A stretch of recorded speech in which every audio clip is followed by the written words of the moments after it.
Thank you. I'm Cao Pu, and this work was part of a thesis work of Lei Yu, the first author. He graduated and joined IBM, so instead of coming here to give a job talk, he decided to let us advertise on his behalf. So he's jointly advised by Professor Lin Liu and myself, and we still have two good students. So if you're recruiting, Emery and Stacy are very good students.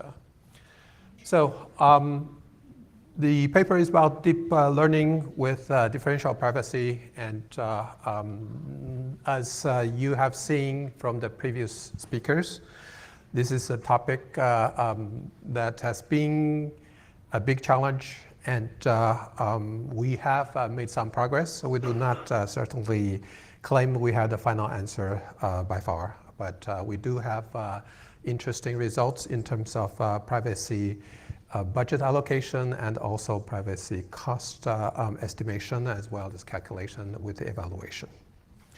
So deep learning, of course, is kind of considered widely to be the next big hope in terms of smart applications, and I thank the first speaker, Om, for giving a very nice introduction of differential privacy, so we don't have to repeat that, but of course you are probably familiar with deep learning as well.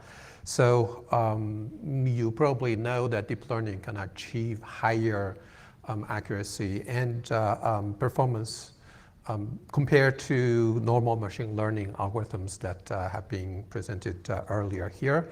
But deep learning has a dependence on very large amount of training data. So it achieves higher performance because it has better input, so to speak.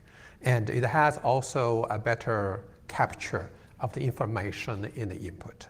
So that causes problems. And, but there are certain applications that we really need this higher performance. So for healthcare applications, cancer was mentioned earlier. We also use cancer data set. You can imagine that false positives are not going to be a very good, very good answer. So we need a high performance, and deep learning provides that hope. And we have then now privacy leakage problems. So I think Om mentioned membership inference attacks, and also there's a model inversion attack. And then there are other ways, actually imaginative ways of misleading both the models as well as the results. So we are going to talk a little bit about this. And so what happens is we have a training data set. Of course, we cannot reveal that as part of the privacy protection. And then the hope is that with deep learning, we have very sophisticated neural networks, and we go through a lot of training, and we added a stochastic gradient descent curve here. You will see this curve a little bit later.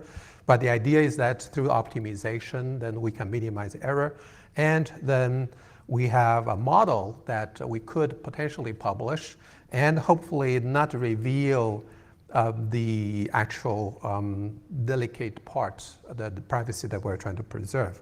So the hope is that the model then can be shared and then published. So the problem is that deep learning captures the information from the input. And by doing that, the models actually contain a lot of information about the input. So intuitively, what's happening here is that we have a lot of iterations, we have a lot of optimization, and the models actually reflect very interesting details about the input. And that's part of the reason why the membership attacks and the model inversion attacks are actually quite powerful in this case, because the information is actually captured in the models. So, so now the problem is we have a deep learning, and we would like to use it, but it is in a way working against itself from privacy point of view, because the more information that you capture in the models, the more risk that you have in revealing those when you publish the models. So what we have here is that we have a model publishing, and we would like to leverage some of the work in terms of the budget allocation, the privacy budget allocation, and also the privacy cost estimation. So maybe we can fine tune those two and then achieve a better balance in terms of how to preserve differential privacy here. So I will just flash this slide. Thank Om for having explained the differential privacy. And I hope that you have come in time to have caught his explanation. So for those of you who came a little bit late, I apologize. But there is this definition, and the idea of differential privacy at a very high level is this trade-off between utility and privacy. So you try to balance the best of preserving utility of the data while perturbing just enough so you can also preserve privacy at the same time. So one of the things that may or may not have mentioned explicitly, this composition theorem, that there is a very nice property in differential privacy that you can actually combine different algorithms. And if the algorithms are combined carefully, in this case, each one of them executed sequentially over the entire input data, then you can actually add up the privacy budget allocation there. And in our case, we do the other way. We actually use this fact and then decompose the privacy budget into the different parts of the algorithm that we're trying to run here. So the epsilon in this case can be decomposed into different smaller budgets. And then in case of multi-step machine learning, which is the case of deep learning, we actually decompose this privacy budget, allocate the sub-budget for each step. So there are different ways of allocating this budget, and we're going to show that actually, depending on the way you allocate the budget, you get different results. So even though maybe theoretically they look very similar, in practice there are differences in how you do this. And in particularly, we are going to show you some examples where this makes big difference, and other times when they may or may not make that big a difference. So stochastic gradient descent has this iteration. So we have two parts of the iteration, but just at a very high level, we go through the entire data set in what we call the epochs, and then each data set can be decomposed into smaller mini batches, and then we can have iterations over those mini batches within each epoch. And the idea is that you can, for example, execute the mini batches in parallel over GPUs, speed up the process. And the idea is that if we are careful in how we divide things and how we divide the privacy budget, then we can actually achieve better results. So summarizing the technical challenge here, there are two parts. So the first part is the privacy budget allocation, and the second part is the privacy cost accounting. So the budget allocation in this case will be the way we divide, so Om divided into two parts, and in this case we have deep learning, we have many different steps. So we divide actually the budget over those steps. And the cost accounting in this case also is important because we need to make sure that as we add up each step, we do not exceed the budget. And so random sampling and random shuffling are the two popular methods for doing this. And even though mathematically they are very similar, have similar statistical properties, for the case of privacy preservation, actually they have some differences in this case. So finally, we are at the point where we can summarize the contribution of the paper. So there are two parts of this. One is the budget allocation, and the other one is the cost analysis, the privacy cost analysis in terms of random sampling versus random shuffling. And then there are different data batching, mini batch allocations that actually also make a difference. So in terms of mini batch, let me just, I see that I'm actually running short on time. So I will just be very brief about this. So random sampling, in this case, has replacement, as you can imagine. And random shuffling, in this case, allocates the data set into smaller parts, smaller subsets without replacement. And turns out that random shuffling has good properties in terms of how we divide into parallel execution units. So they are more efficient in execution. And in software packages like TensorFlow, PyTorch, that's quite often the default way to do this. So for data mini batching, turns out that random sampling actually has better properties. So random shuffling is more efficient execution, but because it is known that we actually choose each point exactly once, so you can see that random shuffling actually has higher cost and it requires a higher budget in terms of privacy preservation. So those are the curves that we show that in the paper, that for random shuffling, you actually need to be more careful. So for random shuffling, turns out that there is a concentrated differential privacy method called a zero concentrated differential privacy that we can use to calculate the budget as well as the cost. So in this particular case, I have to go quickly, but turns out that we found that because of the shuffling actually uses each data point exactly once, there is a good thing about this in terms of the zero concentrated differential privacy. So actually, we can show that it is actually preserving better, a tighter bound in this case. And for the random sampling, there is also interesting observation that it actually preserves the privacy budget in a way, at least for the initial segment in terms of the alpha parameter here. And this is not previously clearly identified. So this is one explanation of why random sampling can achieve tighter privacy preservation compared to the shuffling. So one thing that I want to briefly mention here is that we actually looked into the budget allocation issue, and we found that smarter budget allocation actually can improve the algorithm in this case. And you will see that the graph here kind of resemble the SGD graphs. So we basically said that in stochastic gradual descent, what you have is a higher learning rate at the beginning and a slower learning rate a little later.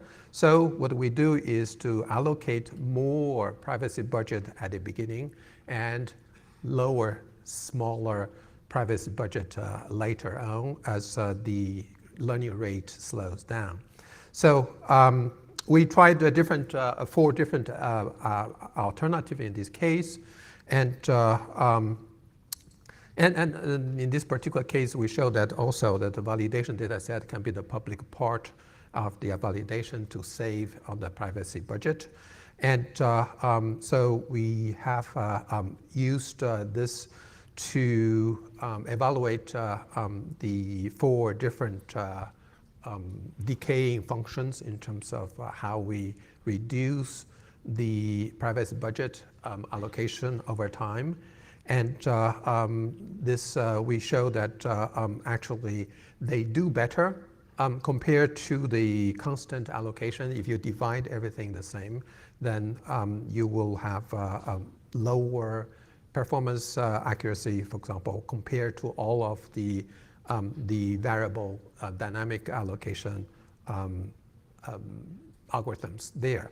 Now, the difference between the variations of dynamic allocation is not as big as we thought.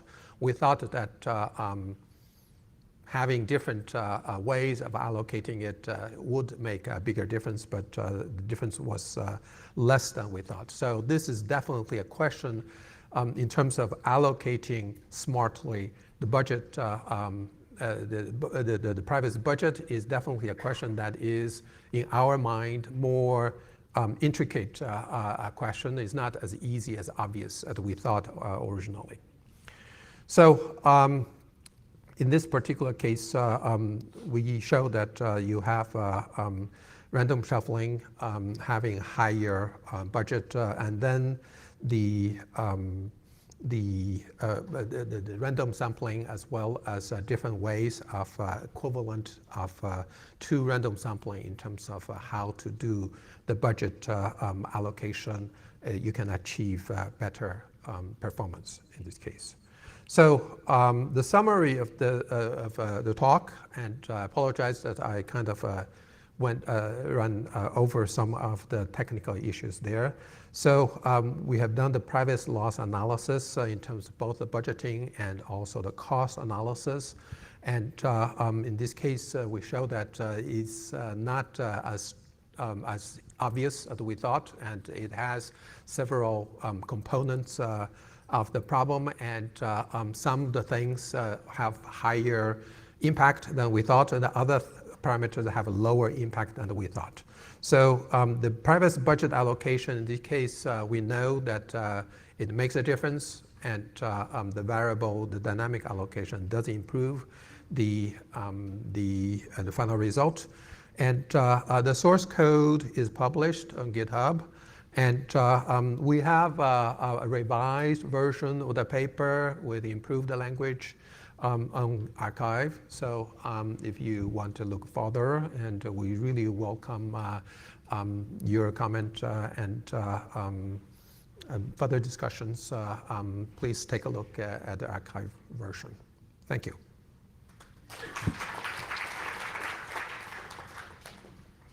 Okay, do we have any questions?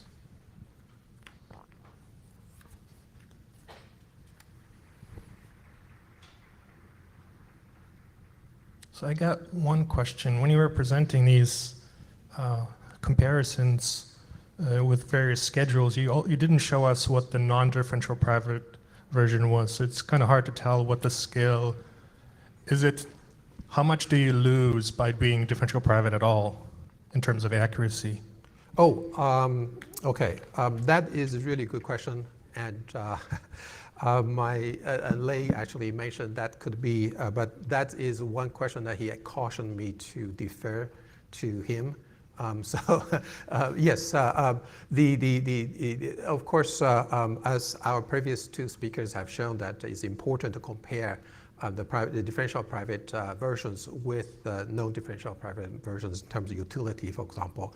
But in this particular case, we are assuming that we are comparing different differential privacies. So yes, you're absolutely right in terms of if we compare with the known differential private versions, that would be also another part of an interesting comparison. And speaking of utility, you've shown us that the shuffling version of the sampling, based on shuffling, is much worse in terms of the privacy budget. But how much better is it in terms of sort of the practice of deep learning? Why do people use it?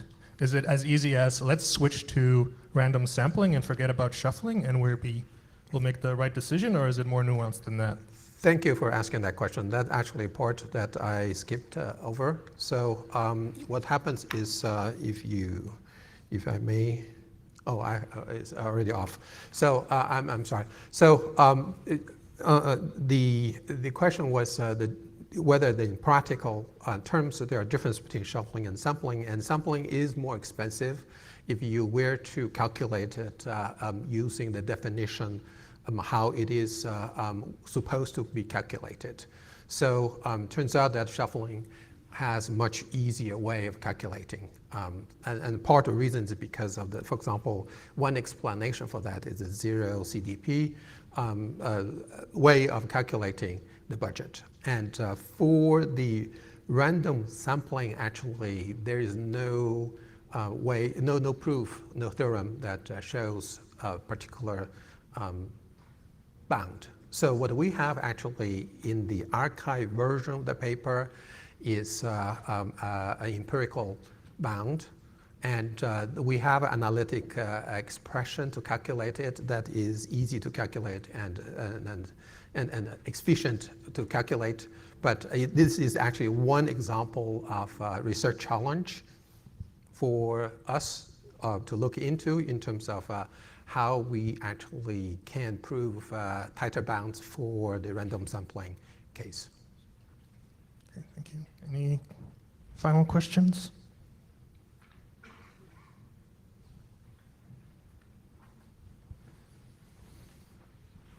Thank you for the talk.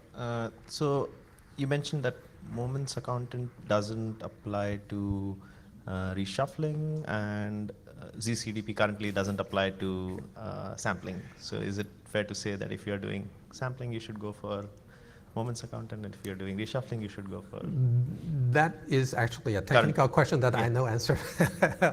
So thank you. Yes, that is a question for people who are doing differential privacy. And yes, if you're doing moment accounting, you need to choose specifically random sampling, because what we show is there's a difference. So if you by default used shuffling, your result may or may not be what you expected. Yes, thank you. Thank you so much. Mm-hmm. All right, we might have time for one more question if anyone has it. Otherwise, oh yes.